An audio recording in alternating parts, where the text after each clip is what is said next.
Welcome to a very normal deck. This is your average, run-of-the-mill Azir Irelia deck. If you clicked on this video to have fun, you aren't gonna have any, so you better click off, or whatever. No fun allowed. And you can thank one of my commenters, F-Toast, for making me play this deck.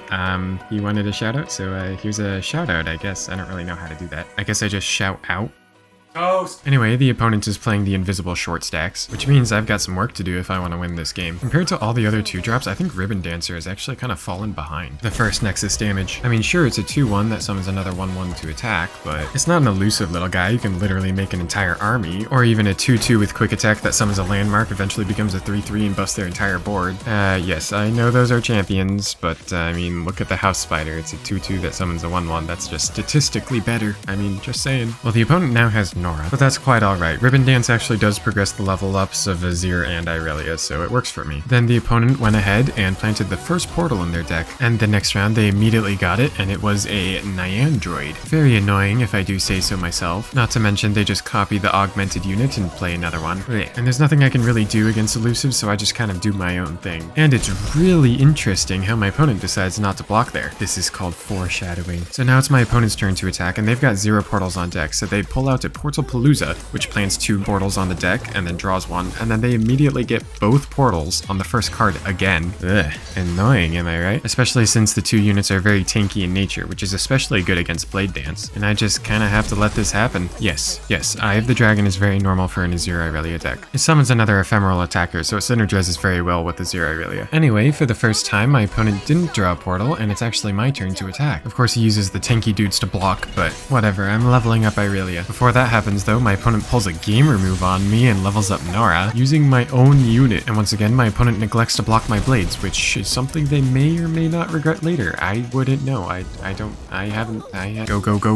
Go. Now that Irelia is leveled, it's time to have some fun. Oh wait, I did say no fun, didn't I? You don't get a montage, we're playing a card game. And besides, my editing budget is like the free pizza that I get to take home from my job. That's why if you compare me to like literally any other LOR channel, the quality is just so low. Well, fortunately for me, my opponent didn't draw a portal this round, and they only have 2 elusive units left. There's nothing else, which is still problematic, so I just do the Ionia thing and recall. So I'm thinking at this point, haha, I got him. But then, wait for it, he plays a Portalpalooza again. And how many portals does he get? Oh yeah, 4. I won't lie, it could have been a lot worse, but still, this is kind of scary. And that Shaman is not helping me. 0 attack is not good, but luckily for me, I'm playing with Ionia, so let's just say we have our ways to bypass this effect. Opponent has 8 mana, I've got, what, 6, 7?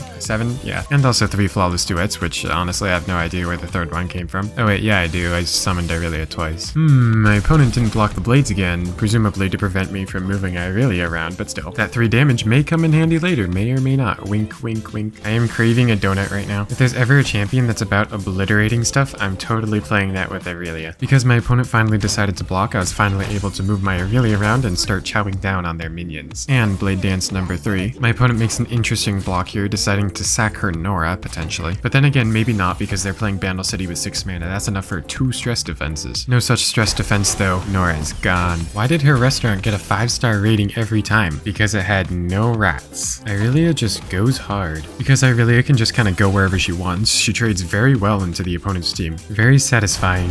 And I played 8 spells that round. 8 spells from 1 card. Anyway, my opponent gets another 2 portals. Lame. Then my opponent pulls an attack with mostly elusive units and 1 fearsome unit. The only one I can block is actually the Peddler right here in the middle. I go from a solid 13 health to 8 health, and it's finally my turn again. Let's dance. So with an overwhelming amount of blades, my opponent just panics and just doesn't even block. This left them on a measly 2 health, so naturally I just shot the Nexus. And just like that, I have fulfilled my contract and played a game of Azir Irelia. That wasn't so bad. I could do another. This second deck is a totally normal lurk deck. See, there's Pike. Anyway, the opponent is playing championless Undying Targon, which I imagine is pretty decent following the new cards that just dropped. So I was gonna play the 1-4, but then he played the goat, so, you know, Mirai Warden's probably better. And you know, I kind of just let him get the first Nexus damage. That was a big mistake. Big misplay on my part. Whatever, I go ahead and play my landmark, Ripper's Bay, and the first Undying is played. And here's the new card I was talking about. This one is just straight up, ugh. really strong. Well, I mean, not that strong. It just feels strong when you play against it. I think it's finally time that I play my pike and, you know, start stacking up my lurk. So I get my first lurk stack this round, which is nice. 2 attack now. Pretty good. And that was all thanks to the Ripper's Bay, of course. Now my opponent is moving in with the full attack, so I'm going to try to avoid the Undying and level up Pike. Everything goes smoothly, resulting in Pike being at 2 out of 15. So my opponent got a second Undying from somewhere, but whatever. I go ahead and hit a lurk with Ripper's Bay and then open attack with my Pike. Easy going. I'm now on 5 out of 15. And then my opponent does, well, Undying stuff, which isn't really anything I can't handle. I've already got 2 lurks by turn 5, so we're in a pretty good position. And then he kills the other one, giving the Mask Mother an additional +2/+2. Because the Undying are revived the next round with additional stats, it is kind of a strong combo, but I was never really worried because I know I'm stacking up lurk. Although this attack was kind of scary. I didn't really know what to do. So I just played Scrying Sands on the Mask Mother to decrease his attack by 2 and, you know, take 8 damage. I'm now on 9 health, but luckily for me, I drew a second Ripper's Bay, so now I can actually lurk twice in a single round. Provided I have the mana, of course. This round I only get 1 lurk in, but it's a work in progress. And now, since it's my turn to attack, I'm able to lurk 3 times and then open attack with Pike, which is actually really strong considering, you know, he might level just 2 more strikes from now. My opponent does actually defend her Nexus. I was expecting to just hit it and make them go down to 10. Then I utilized the Xerxai Collar to lurk just 1 more time this turn. That would put me at a total of 7 lurks. Now my opponent gets creative with an Eclipse Dragon, creating, well, a Celestial and another Dragon. And the green guy is back. Now my opponent not only has 0 champions in the deck, they also main deck the Infinite Mind Splitter, which is something I haven't seen in a while. Yeah, isn't it kind of weird how it uses the Invoke animation for the improvising, but I still can't get over that. Anyway, my opponent made a really bold open attack, so I just did the Pike thing. I don't know if this is relevant, but I'm also a Mastery 7 Pike player in League. This is kind of epic, so I'm just gonna let you appreciate this. Lurk is pretty strong. And the final totally normal archetype that we're going to be playing is Darkness, which is obviously Veigar and Senna, and oh my, that is a lot of Veigars. If you were unaware, these 2 champions were actually designed around each other, so they have a lot of built-in synergy with each other. It was like the most pre-built deck you could possibly get. Darkness, I guess maybe Lurk, but this is a totally normal Darkness deck with totally normal stuff. Yeah, and my opponent Portalpalooza instantly got a 4/3 attune.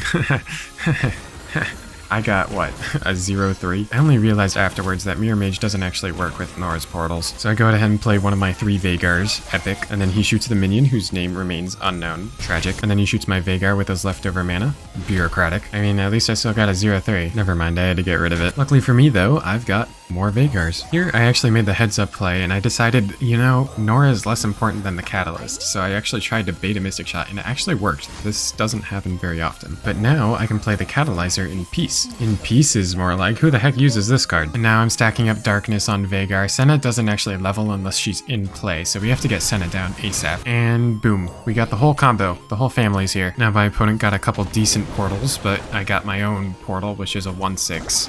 It's not great. Side note, is this card ever going to be nerfed? It's just a better Loyal Badger Bear. And Senna doing work. It's so crazy how you can get the portal making thing from a portal. Oh, I just realized I got annihilated this game. I probably should not be showing this. I hope you weren't too invested in that game, but I would like to end on a win, so here we are. A totally normal Darkness deck, which I see nothing wrong with.